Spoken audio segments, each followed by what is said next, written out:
Hi, and welcome to Richland Community Library Presents How to Get Started Using Libby. Libby is a digital service to access ebooks and e-audiobooks. In this video, we will be covering registering using your library card, searching specific titles, authors, and subjects, browsing selections by format, downloading a title and viewing it, and editing your settings.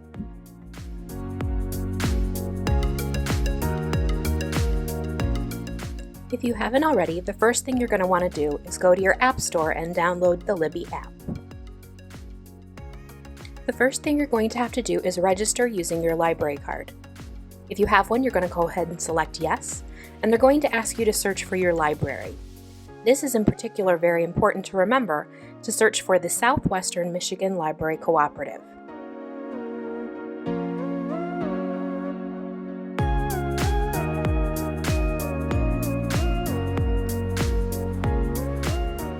Select Sign In with My Library Card, and from the drop-down menu you're going to select the Richland Community Library from the list of libraries in the co-op.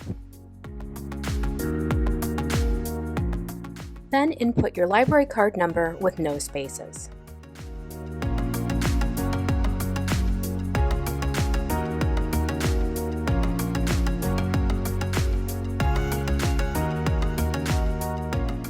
If you know a particular author or title, you can go ahead and search it by using the spyglass on the bottom menu. For this example, I'm going to use a generic term like love. You'll notice after I search for the title, there are quite a few things available, so I'm going to have to narrow them down. This is where the refine filter comes into play.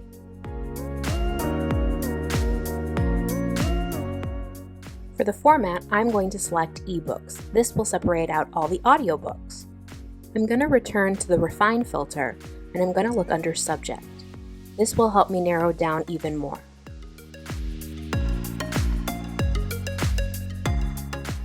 Let's choose historic fiction.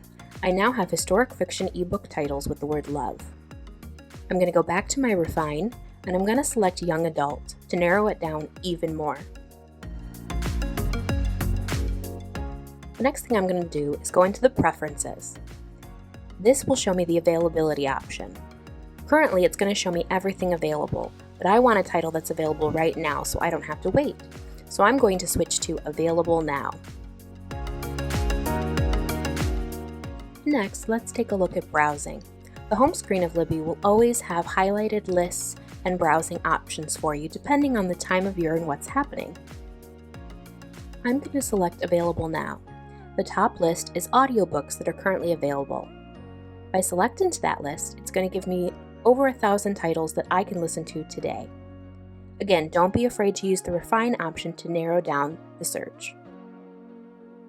Going back to browsing, I'm going to go to the top of the home screen and select subject. This will allow me to browse titles based on their subject matter. Again, don't be afraid to use that preference option to search for titles that are available right now, to avoid having to put holds on items. Now is a good time to note that when you select an item, you can read more about it, find out about the author, the tags, and you even have the option if it's available in another format.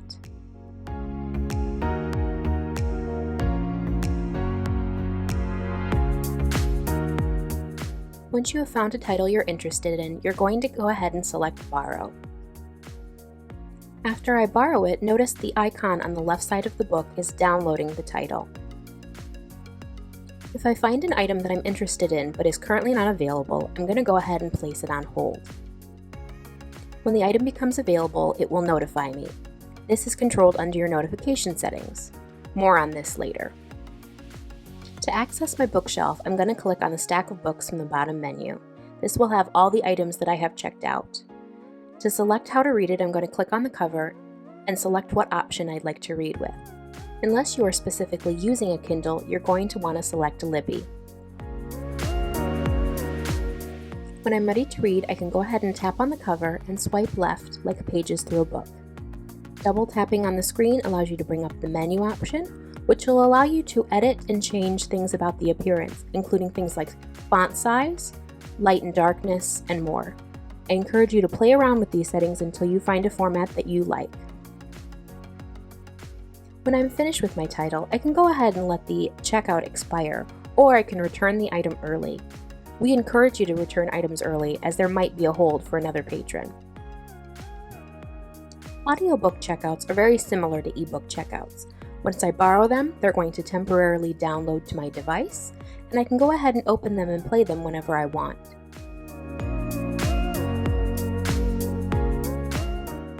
Within the audiobook is a menu to play, fast forward, change up speed, and things like that.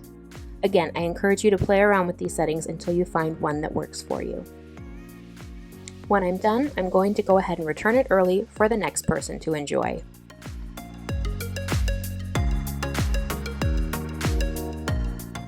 Your menu options can be selected using the icon in the center of the bottom menu on your screen. Accessibility features will allow you to change up default settings on the app itself. Keep in mind that this doesn't necessarily affect the view of the items you are checking out, but rather the view of the text on the app itself. The Read Book With option allows you to set a default for how you would like to read your ebooks. This way it doesn't ask you every time you check out an item. Manage Notifications allows you to change how you would like to receive notifications when hold items become available. Once I've entered in my email address, it then gives me the option to specify a little bit more in detail which notifications I would like to receive and which ones I wouldn't. Download Rules allows me to change when I want items downloaded, whether it's automatically or when prompted. And finally, the Customs navigation bar allows me to default the menu bar at the bottom of the screen, including labeling the icons for easier use. While Libby is a great service and free with your library card, like anything, there are pros and cons. Pros consist of a variety of new titles, no total checkout limits, no overdue fees as items return themselves, great for traveling, and formatting options allowing for larger print, dyslexic font, and more.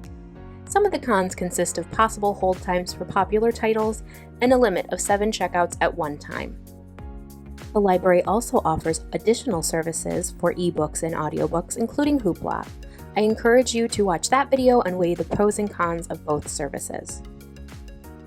Thank you for watching this video today. We hope you learned something.